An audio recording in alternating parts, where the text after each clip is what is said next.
Welcome to Columbros, the podcast for bros who like Columbo. I'm your Columbo Jeff Grubb, joined by Columbo Mike Minotti. How are you doing? I am doing fantastic. I can't wait to see who got murdered this time. Yeah, let's find out. This is the episode where we watch Lady in Waiting here on our Columbo Rewatch podcast. Each episode, I was going to say each week. We do these once a month. So each time we watch an episode, we discuss it, we go over the plot, talk about our favorite parts, all that good stuff. We're going to do that again this time. Thank you for joining us. If you're hearing this when it first comes out, it's because you're a Patreon member. Thank you so much for your support. We really, really appreciate it. Yeah, this was only done because of a Patreon goal, right? So that's right. Thank you, everybody. Absolutely. All right. So, Lady in Waiting. Happy Christmas. Sorry no, it's okay. In, but it's Christmas today. For everybody, for the free people. Oh, yeah. That's right. This. That's right. Yes. We're doing that for this episode. Okay. Yeah. Merry Christmas. This is your Christmas gift from the game mess from us to you. Right. And I think it's also the last piece of content Jeff and I have to make before our Christmas breaks. Yes, for real. This is us coasting into the end of the year. Once I'm done with this, I am done. I'm very much looking forward to that. So let's get through it. This is Columbo, Lady in Waiting, starring, of course, Peter Falk as Lieutenant Columbo, Susan Clark as Beth Chadwick, Leslie Nielsen as Peter Hamilton, Jesse Royce Landis as Mrs. Chadwick, Richard Anderson as Bryce Chadwick, directed by Norman Lloyd, written by Stephen Bochco, actually. Bochco. And then, that's like Bochco sticks. Those are those frozen sticks filled with cheese. Yeah. Bosco. That's Bosco. Yeah, Bosco. Okay. This is Bochco. And then the score is by Billy Goldenberg. I enjoyed this episode, Mike. You ready to just get into the plot and we'll start talking about it? Yeah, I think it's fun and interesting in a lot of ways. Yes, so this one opens up, as most of these episodes do, sweeping camera over the city of Los Angeles. I gotta say, I always like that because I like Los Angeles on film. I think they always do a good job, and there's something menacing about it. Now, this episode doesn't take place a lot of the grimy parts of LA. As usual, it's going to be the upper class stuff and things like that. But still, even just a small little moment at the beginning of the show, establishing LA, I always appreciate that. Something about 70s LA is just as much a character as anything else in this show, right? And yes, that is a lot of the fun of it, is just that kind of time and place of it all. The episode opens up not with a really quick murder. We had that a couple episodes ago where there was a murder right away. This one's going to take a little bit of time. Instead, we see a woman in her nightgown sneaking into a man's room at night. This is Beth Chadwick, and that is her brother, who is, let's see, what's his name? Yes, Chadwick. I think it's Bryce Chadwick. It's his name, but I just called him Chadwick because they called him Mr. Chadwick throughout. Yeah, Bryce is the murder victim in this one, correct? Right. So Bryce Chadwick is laying there. He's not getting murdered yet. Instead, she is sneaking onto his table to go through his keys, and she removes a key from his keychain, puts it back, and then she just leaves after putting it in her pocket. We cut to the next morning. Beth and Mr. Chadwick are eating breakfast. She is hiding behind a newspaper and sulking. And he points out, says, "You're sulking after our usual argument." And he says, the matter is now settled. We need to just chill about this. And we find out quickly they are arguing about someone she is dating, someone she is seeing.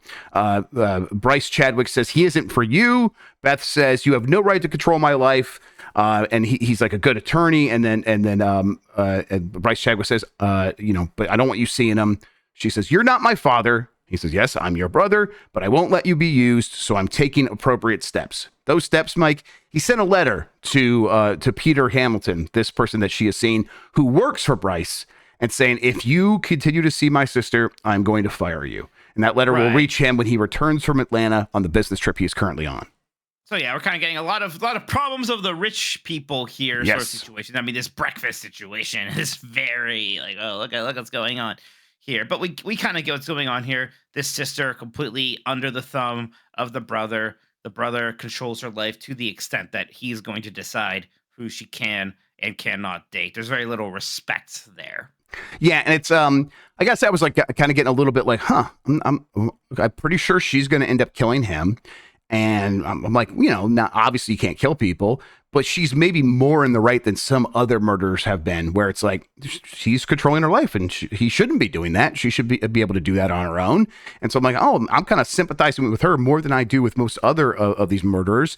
And that's always something that I'm hesitant about wanting from a Columbo murderer, where it's like they're usually supposed to be upper class, but also the problems, the thing that drives them to kill, also usually upper class as well. Not always. There will be exceptions for sure. And I thought this was going to be one of those, but we'll see where that lies. How'd you feel about that? Yeah, it is interesting because definitely starts out like as a bit of a sympathetic murderer. If you can say that, definitely shouldn't be killing people like you said. But it goes interesting places. Yep, definitely. Let's see here.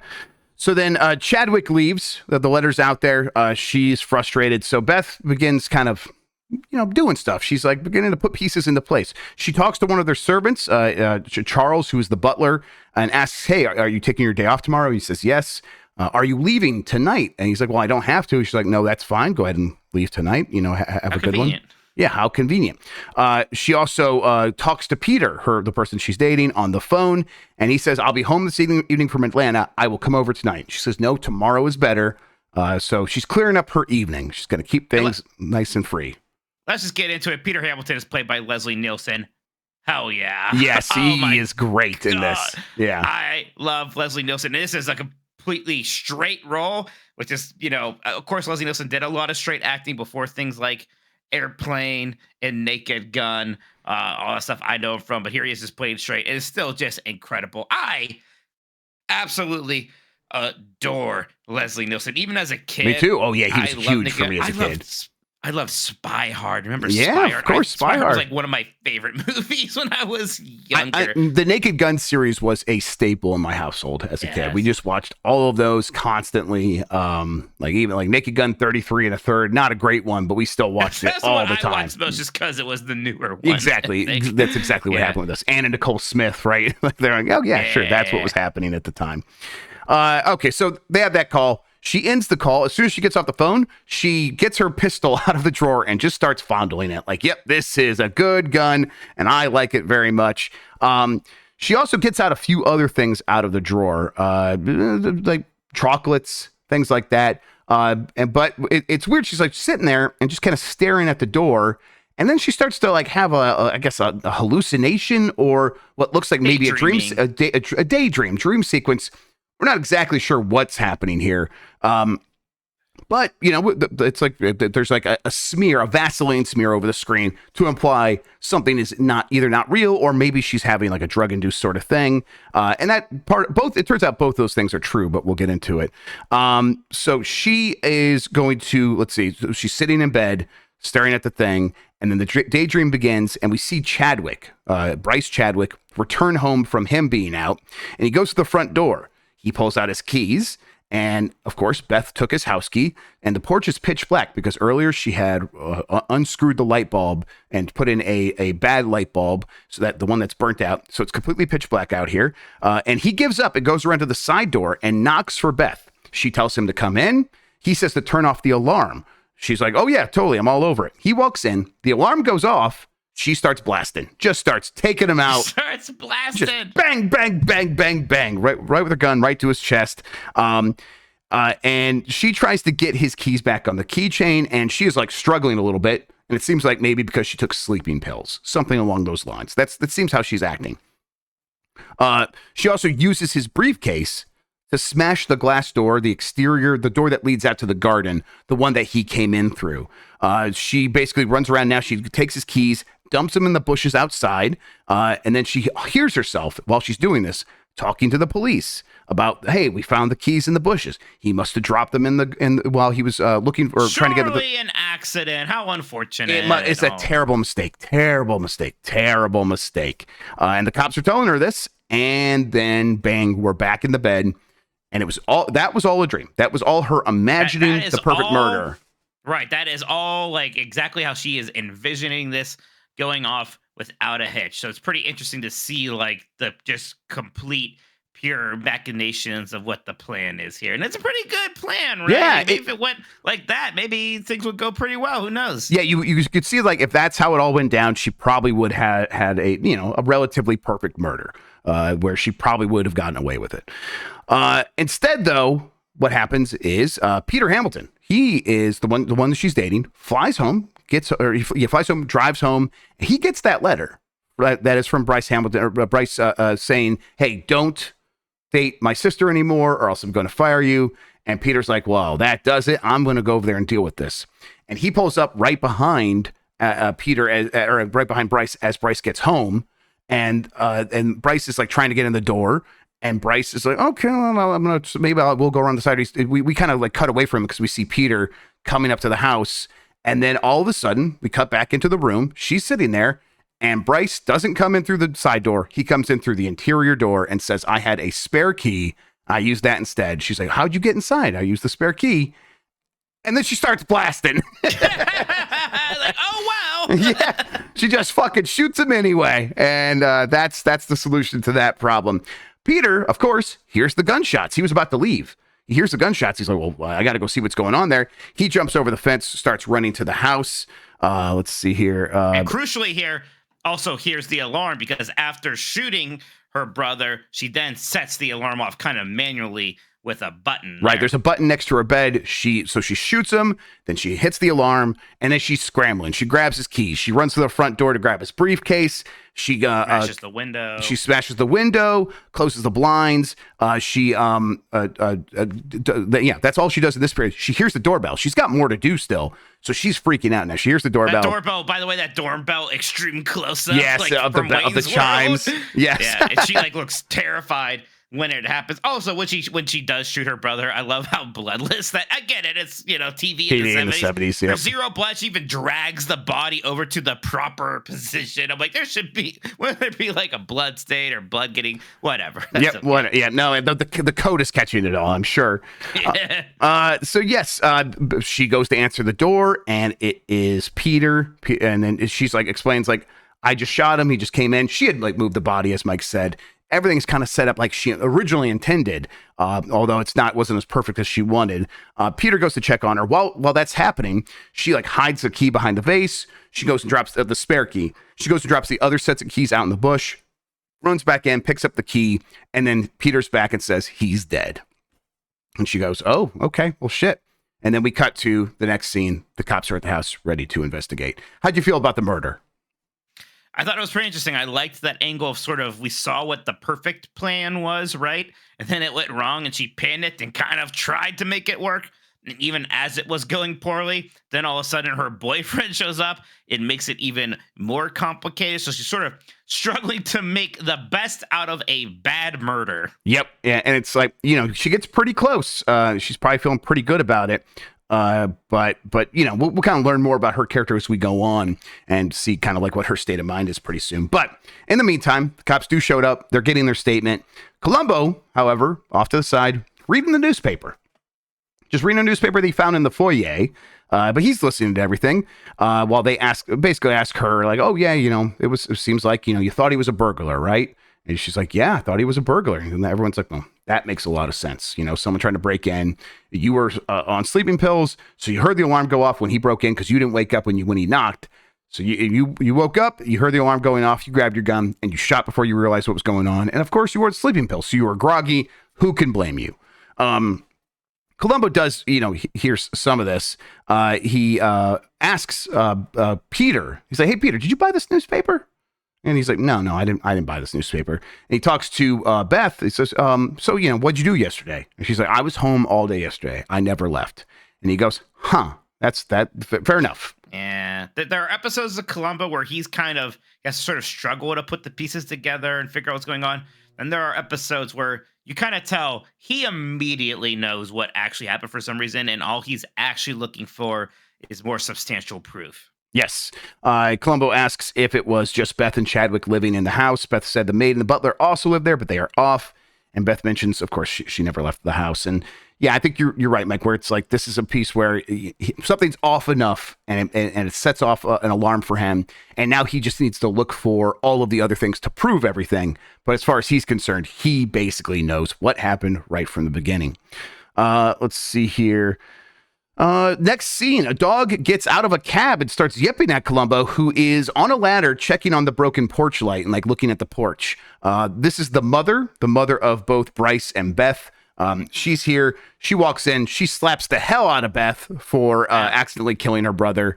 And the Columbo's just kind of like, oh, wow, well, things are happening here.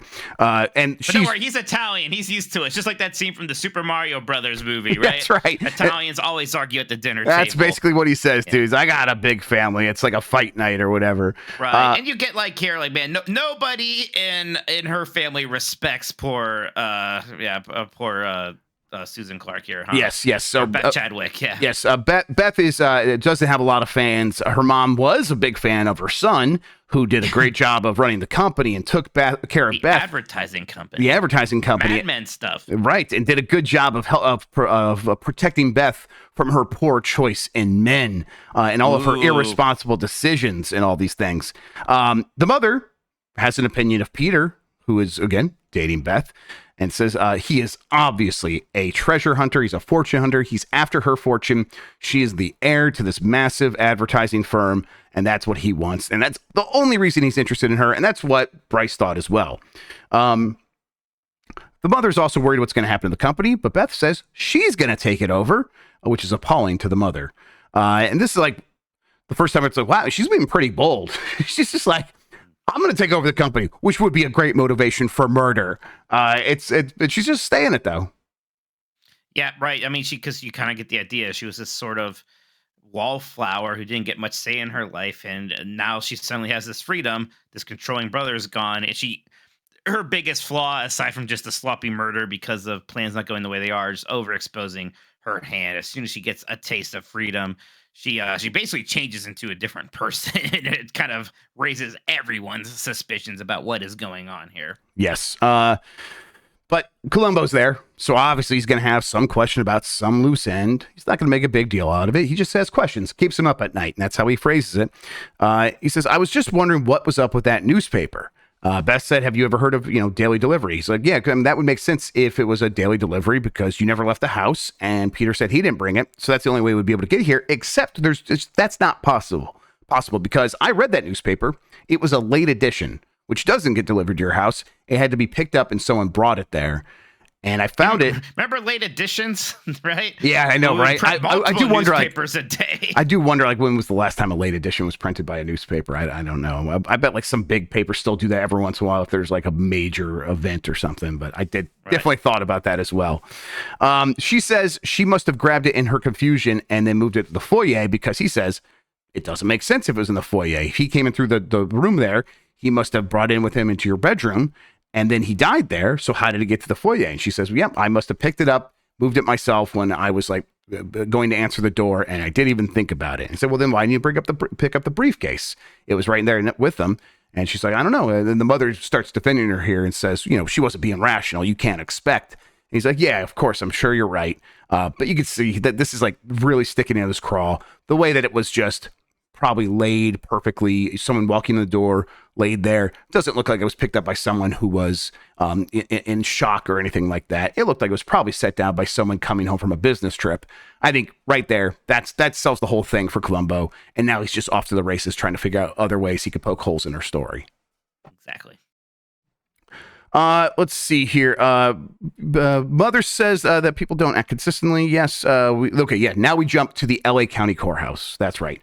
This is where we don't get many courthouse scenes in Columbo, by the way. Right, because his job is mostly going to be happening before that stuff. And in this case, that's still true because this is the coroner's jury, essentially. The coroner is going to be doing an initial sort of report on what he thinks happened, the cause of death. And this would if it went and said, well, no, this person wasn't murdered here or in this way, or killed in defense or killed by accident, then it could go on and be something for the police. But the police are still allowed to investigate. They do find that this was an accident and they find in favor of her and basically believe all of her story, right? Right, exactly. It seems to pass the sniff test, at least initially. Columbo is, of course, there, and he hears Beth and Peter talking. They say that, hey, we should go to lunch. Beth says, I can't go to lunch. I have a few appointments. But she says, set up meetings with the heads of the departments at the family company. She wants to do a reorganization. She wants to start moving things around immediately. He's like, oh, okay, that's pretty quick, but all right. Columbo overhears this, and he talks to Peter and asks him to lunch. I love that. Like, Yep. He kind of catches him like, hey, I heard that she's busy. Well, you can go to lunch with me. So he can't say I'm busy. Yeah, right? can't say I'm not hungry or something like that. I know you're hungry, and then of course Columbo throws on, I'm buying. So no reason to say no. Fancy treat. At the lunch, Peter says he's going to marry Beth, but they haven't set a date. Columbo asks why he drove over to Chadwick so late, and Peter explains it. He got the letter, he was angry about it, and he was going to go have it out with him.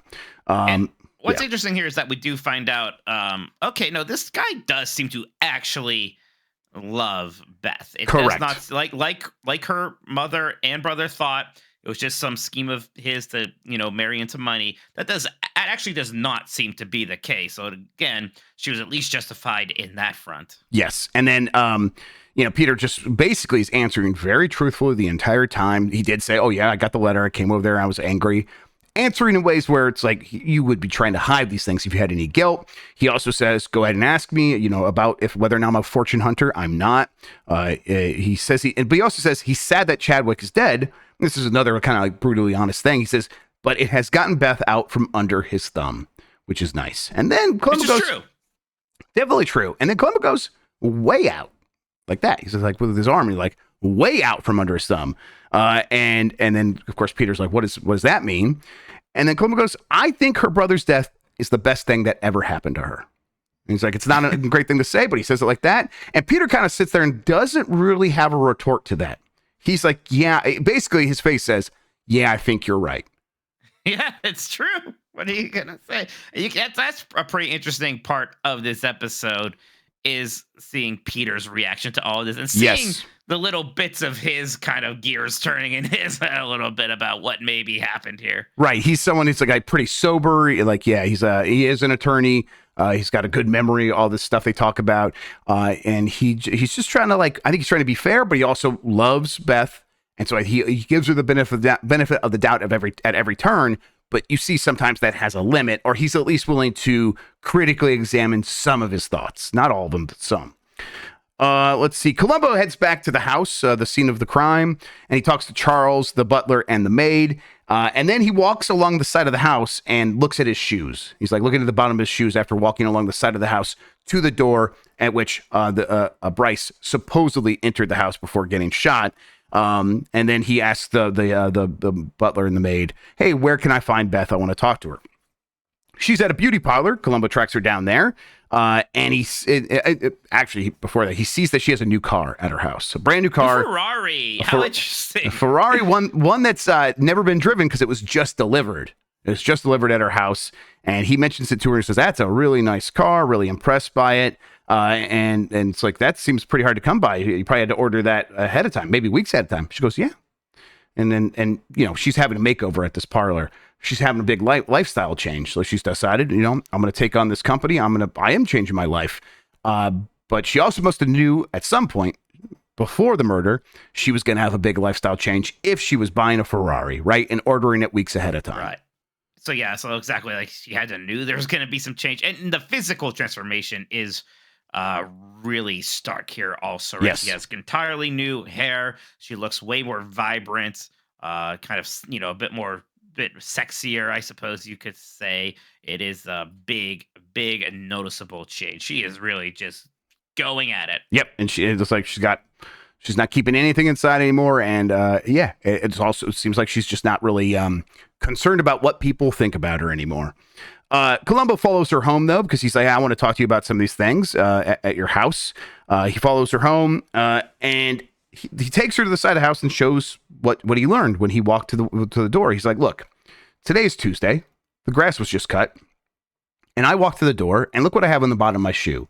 Grass clippings, because they just cut it, freshly cut lawn.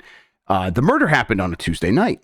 There would have been fresh grass clippings. And yet I've looked at the body, looked at the pictures, and he has no grass clippings on his shoes anywhere. It's as if he didn't walk through that grass at all. And she has an answer for this. Well, he walked on the carpet. It must have rubbed off on there, and we've had the carpet cleaned since then. So isn't that a shame? But it's like just one more thing adding up, right? Yep, exactly. Columbo's like, well, that's not all. You know, when I was here, I was like, I was getting on this ladder and checking out these flower pots, because if it were me, I would have a spare key up on these flower pots. A lot of people do. And I noticed here, there's a little key imprint in the dirt of the soil of this plant, and it's gone. And but it looks like it had been there for a very long time. And she has an answer for this as well. She's like, there was one there. I had it removed after we talked about it because I realized if someone uses that key to open the door, that turns off the alarm. And then what good is the alarm? And I was probably right to do that, right, Columbo? Because you found it. Why wouldn't a burglar find it? Pretty good answer, I thought. Got him there. Yes, very good. Yes, like, again, the sparring, right? That's what we always get at this part of the episode. And she's at least very good at, like, thinking on her feet in a way that I respect. And I'm like, okay, this is going to be at least somewhat of a game for Columbo. He's going to have to stay on his toes here. Let's see here. She gets kind of sick of it at this point, though, Mike. She is. Yeah, she does. She reaches that incredible part of a Columbo episode where she's not happy to see Columbo anymore, not pretending to be accommodating or her friend. And we get a lot of killers that put up with her for a lot longer than this, and she's like, "No, I am living my truth now, and you are not a part of it." Yep, absolutely. She goes to try on clothes, and she brings Peter along with her. Peter gets to play pool in this nice little fashion place, and they're having a good time. But she's like trying on like more racy clothes, and Peter's like, "Is this you? This isn't actually not." Yes, I don't know about that. Yeah. And there's that great moment where she's like, "What do you think?" And he's like, "I think it's a bit much." And she's basically shrugs it off. And he's like, "Well, you asked." And yep, she's exactly. like, "It was just a courtesy." Yep. She's like, I don't have to get permission from anyone, basically. And they, that snippiness continues into them talking about the reorganization. Peter's like, it seems a bit aggressive. And then he's like, well, and that and the new clothes. And I'm like, is this like a side of you? Like, I think you changed a little bit or there's something going on here. Basically implies this aggressive new attitude is not for him. He's a little bit frightened by it. And she's like, you know what, go back to the office and tell everyone to get ready for this meeting later today where we are going to talk about the reorganization. And it's like, oh man, she is kind of being a little bit rough. Like she just seems to be impulsive is what it seems like. This is the side that we had heard earlier, like the way the mother was talking about Bryce having to take responsibility for her. Seems like that's beginning to show a little bit. Yeah, right. And maybe this is why other people thought they had to control her so much or put her under the thumb. It's not right, but maybe this was always a part of her personality. Right. It's immaturity and kind of a spoiled bratness at a certain point. And it's like you could see how that would happen. Yep, absolutely. Of course, let's see here. They get to that reorganization meeting, and Columbo shows up. Imagine that. And it's funny how often Columbo shows up at like everything in this episode. Yeah, he shows up at the end of the meeting, but the meeting's basically her saying, I'm taking over. I'm going to promote Peter. Which is just like, oh, and Peter like is like, what the fuck you are? What the hell are you talking about? like just like that? That's it's suspicious. Like, he's like super uncomfortable because he's like, everyone's gonna know it's nepotism, especially when she ends the meeting by saying, and we're engaged. Right, which was not public knowledge. No, and she says that, my brother was a traditionalist. We're gonna try new things. We're gonna be selling ourselves instead of other people's stuff. And everyone's like, we're an advertising firm. That's what we do. And then she doesn't really explain what she means by that. That's the end of the meeting. Columbo shows up. He was wondering about the light bulb that he found. The one that she replaced, unbeknownst to anyone else. But he says, I hate replacing these bulbs on my porch. They go out about every 3 months because they last for like 800 to 1,000 hours, and I keep them on all night. But even after 3 months, they get dirty and grimy and bugs get in them. And I just hate going up there and get them. And I was expecting the same thing here, but this one is pristine. It's perfectly clean. It's like, man, it had enough time to burn out, but not enough time to get dirty. That's weird. And she said, oh yeah, the cleaners cleaned that. That one's a little bit suspicious. So he's like, really? He's like, clean the dirty ball or clean the broken bulb. Well, they clean it during the day. They would have no idea it was dirty. Again, that's a pretty good answer, except for who really has their light bulbs cleaned? Even the famous people with a ton of money. That's not exactly an attention to detail that happens frequently, maybe during spring or fall. It's one of those things where it's like, maybe the killers don't need to have an answer for everything. Maybe sometimes just saying, I don't know. Yeah, that is weird. Maybe that would almost help more. Yeah, and we've seen killers do that before, and we will see more that are like a little bit more like not willing to play his game. But she's already been showing herself to do that, and I think she feels like she's she needs an answer for everything. And I think she feels clever enough, or doesn't really think about responsibility or consequences enough to think like, oh, well, I can answer this and this will just go away. He asked that, and basically he's like, okay, I'm going to leave. And again, she's pretty sick of him, tells him to leave. And then he turns around and she's like, I'm not going to answer any more questions. She's like, I just wanted to give you the bulb. And then he leaves. And then she's like, okay. And as soon as he gets out of the room, she flips out, throws the bulb, starts yelling at Peter. How can we take care of him? How can we get rid of him? I don't want to deal with him anymore. I want to like sue him on all this stuff. And Peter's like, what the fuck is going on? Calm down. It is interesting to see the killer really lose it like this. You don't see that a whole lot of times. Yeah. He's also uncomfortable. Peter mentions this directly that, hey, you promoted me. That's naked nepotism and everyone's going to know it. And also I want a hand in my life. Like you announced our engagement without even consulting me at all. Like, I'm not going to try to control you, but I still want some say in my own life. And it's like, she seems uninterested in any of this at this point. Again, I think betraying a certain sort of immaturity that has led to her situation prior to when she killed her brother.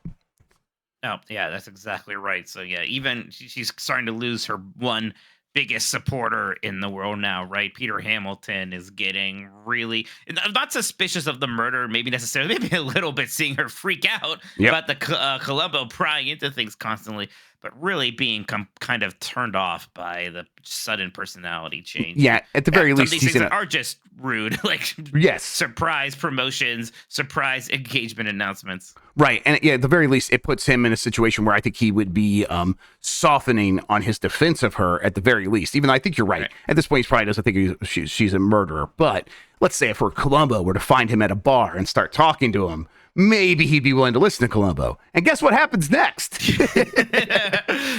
So after she tells him, you're the wrong kind of man, Peter goes to get a drink and meets up with Columbo, who happens to... Can I ask you something? Yeah, like please. Peter's doing, like, keep them coming. Have you ever been in a bar and said to somebody, keep them coming? No, Mike, but I think I've always imagined myself as one day being in that situation. Keep them coming. Keep them coming. Never said that. 2 glasses of whiskey won't be enough. You got to keep them coming. Just look at me in the eye. Fuck me up. No, that's never been there. Not yet, at least. We'll do it together someday for funsies. Sounds good. Next birthday. I just want to see how a bartender in 2023 will react to the phrase, keep them coming. I bet they're just like, no. No, you have to order them individually. Yes. What are you talking about? Don't be a crazy person. All right, so let's see. Columbo finds Peter at the bar. He says he believes Beth killed her brother. Basically, I love how he just comes out and says it right here. Right? He's like, basically, Peter's like, hey, why are you hounding her? You don't really think she killed her brother, do you? Columbo goes, as a matter of fact, I do. I love it. It's a great moment. Actually. It is a really good moment. It's like refreshing. I think it's always a good tool in the toolbox for a writer of just like, have the characters put all their cards on the table. Sometimes that's the right choice, and this definitely felt like a really good moment for that. And it's kind of like it reminds me a bit coming later in my favorite episode with the ultimate putting all the cards on the table moment in the Leonard Nimoy episode. Of course. But yeah, this is a bit like that. It's I love it. Definitely close to that, yes. Let's see. Columbo's like, okay, so my wife, she's got a proverb for everything. My wife has a proverb. Columbo. Yeah, has a proverb for everything. This or whatever, this and that. But she's got. She said, this sounds like this case. You're putting the cart before the horse. And he goes, that's it. This is a case about putting the cart before the horse. And he goes, I bet Peter. If you were to think about your statement and talk it over, you would realize that there's something fishy about this case as well. And Peter's like, what do I remember? What do you mean? And then we cut away. They continue to talk. We don't get to see it. But I think we kind of have a pretty good idea of what's happening because we know he was running over that fence and he heard things in a certain order against what she is later going to say in her story.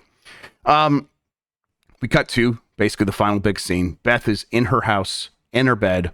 Once again, she's about to go to sleep. And she hears some rattling at those exterior French doors, the ones that Bryce was supposed to come through. And she's like, who is that?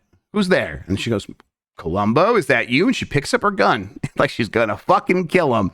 But she's waiting, holding the gun.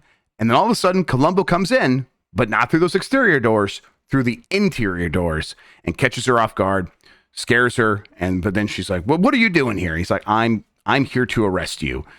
He says he knew it wasn't an accident the second he saw the newspaper, but he needed proof, and Peter eventually gave it to him. He says Peter heard the alarm and gunshot, and that makes a big difference because he heard the gunshot and then the alarm, and that's the cart before the horse. And how could the alarm wake you up if you shot the gun before the alarm went off? And of course, Peter, an attorney with prized memory, very good memory, made a big deal about that. Of course, he remembers this and he's telling the truth, and he said he would testify if he had to. She pulls the gun on Columbo, and Columbo, yeah, it's like, well, okay, well, she's gonna fucking shoot Columbo. It's like, this is like, Columbo's not usually in immediate danger, right? This is very strange, especially at this point. I don't recall a situation like this where Columbo has a gun pointed at Columbo's life is in peril, which is something you expect more from a homicide detective in a TV show, but usually it doesn't really happen, and you don't really think of Columbo as that kind of character. And here he is in this situation all of a sudden. It's like, oh, this is just getting real here. I do like it because it's I think it is very, like, he looks like he knows he can't be hurt. And it's like part of that like meta story about, is Columbo like an actual person, or he's like a just angel coming down and punishing these characters? Right. And he's like, I know you can't hurt me. Basically how he looks at her. And he looks sad, and he looks like he pities her. Because I think he realizes, yes, she was under this person's thumb, and she was beaten down by her mother and her brother throughout her life. But the way she behaves justifies it to a certain extent, and that's really sad. And I think it makes Columbo really bummed out, and he's just like, listen, I know you're not going to kill me. You're too much, like, you're too classy of a lady. He diffuses the situation with charm. Yes, right? and that's a really good charming move. That's a bit of logic. Yep. Like, hey, there's cops outside. Like, what? That's going to do no good. You don't want to do that. You're too classy, lady. Because Columbo does not carry a gun. Doesn't come into dangerous situations with backup even. Maybe he should. But boy, does it make for an incredible moment. It does. And then he's like, go get dressed. And she walks away. She does a little like, kind of twirl thing with her shawl. Goes in the closet, and she's getting dressed, and he goes to stand out in the exterior French doors, and he just kind of shakes his head to himself. And it's like, man, what a good show, what a good moment. And I like, that moment of saying she's a classy lady. That's a real thing. Kind of like putting on other people what they imagine themselves as. It really is an effective thing to say. And watching Columbo pull that out at that moment, it was like, okay, yeah, he really is one of the best characters in TV history, and then this moment proves it. Yep. Right. How'd you feel about the whole thing, Mike? I think that this is a really, really good episode, actually. I think it is a lot of fun. There are some interesting twists here and some difference. I think this is the first episode with a female killer. Yep. So that itself is interesting. There is that part where there's a little bit of sympathy to her. Kind of the twist, too, even of her boyfriend, you think it is just like a gold digger, and actually it's not. And then Leslie Nielsen is great and adds a lot of depth to everything that's going on here. And then that incredible moment at the end, the literal standoff of Columbo facing down the barrel of a gun from a person who has killed before, has killed her brother, right? It's incredibly dangerous, actually. Because, he diffuses it by saying, oh, you don't want to do that. What's the point? Blah, blah, blah. On the other hand, what does she have to lose, right? She just hates Columbo because he's going to, catch her for murder. Maybe she will just start blasting. So it is a tense moment, tenser than you really even usually get in Columbo, and it really works for me. Yep. You can't pull that card all the time, right? But when you do every now and then, it's effective. And it's worth pointing out, like, the structure of the way the show is made. These are hour, like 90-minute episodes, and when you add in the commercials, so it's an hour and 15 minutes when we're watching them now. So it's like longer than your typical show. Excuse me, it's like made for TV movies. Every time you got a new Columbo, and the seasons were much shorter. This season's only 7 episodes, and this is episode 5 or 6, I think. 5, I think we're on. Yeah. So we're getting later into the season. So it's like they're probably like, okay, no, let's do some of the stuff that would be really bold here. Like, they're pulling out some of the stops, and it's cool to see how they're thinking about the show before they know it's going to be this long running thing with a bunch of episodes down the line and stuff like that. So very cool to see. In terms of our ranking of episodes, right now we have Suitable for Framing at number 1, Murder by the Book at number 2, Death Lends a Hand, and then Dead Weight. Where would you put Lady in Waiting? I'd maybe put it after Murder by the Book. That's right where I put it too. I think I put it above Death Lends a Hand. Yeah, I like Death Lends a Hand a lot, but I think that just goes to show how good this episode is. Yeah. And that's something I think kind of a bit of an underrated one. It's there's some ways it's almost simple, but it just really works. It's very effective. It's a lot of it is pretty familiar. Columbo tropes, the murder is just basically just rich people in a corporate setting. It's not some episodes where it's like this one's set in England or this one's set in Hollywood, but it is a fun little mystery is not the word, but some fun situation to watch Columbo unravel. Yeah, and the couple of interesting things we hadn't seen before, obviously the gun getting pointed at Columbo, but even like just seeing the idealized version of the murder in her head before we got to see the real murder, and doing like the fun spot the difference of like, how is this going to go wrong? What did she miss? And like having the big thing be that newspaper, the thing that she never even thought about, it never even occurred to her. And it's like, okay, that's interesting to have that be that first small domino, and have that be like, okay, the picture of like the little domino hitting over the bigger one and then the bigger one until you get a giant domino, and that is Columbo catches her at the end. And Susan Clark is great as the killer. Yeah, she is Chadwick. Fantastic. Yeah, there's a lot of depth to that character. The transformation is incredible. Even comparing that scene where she's in bed with the gun in the beginning of the movie and she looks kind of homely and simple to the end when it's Columbo and her hair's done, her kind of nightgown it was a lot sexier, right? A bit more risque. Just the stark contrast there that happens to this one character in 75 minutes is incredible. I've decided for the other ranking, instead of a ranking, how about we have a like Hall of Fame? Let's say we can have right now. For now, let's say we'll have 3 killers for this first season in the Hall of Fame. Right now, we have Dale Kingston, who I think was from Suitable for Framing, and then the Murder by the Books, whose name I don't have here. I didn't write it down. Ken Franklin. Ken Franklin. Yes, Ken Franklin. Yeah, those two. Okay, she's definitely probably the third strongest. I think I would put her in there for now, and if she gets bumped out in the future before the end of this season, we'll see. Right. But we're going to put Beth in there as well. We've got 2 more episodes in season 1, including our next episode, which is going to be Short Fuse. Ooh, okay. Yeah. So we'll check that out around the end-ish of January. We'll be back with that one. Until then, though, any other like housekeeping we need to do with this? I suppose, hey, if you're listening to this on Christmas Day, free episode. We do these once a month, and we have a backlog that you can listen to. Those are public for everybody at this point. But future episodes, you want to get them early, just go get on that Patreon, patreon.com/game mess. Come join us, hang out in the Discord, come talk about Columbo with us wherever you want. That'd be fun. Yeah, absolutely. Thank you, everybody, for hanging out with us on this Columbo adventure. It really is just cementing the fact that this is absolutely one of my favorite TV shows ever. And, I'm watching some of these episodes for the second time. I had seen this one before, and it was still a ton of fun to watch again. Yep, it's a good time. Thanks for listening, everybody. And remember, always be Columbroing. I think that's what we say. Yeah. I don't think we've ever said that, but sure. Until next time, bye, everybody. Bye.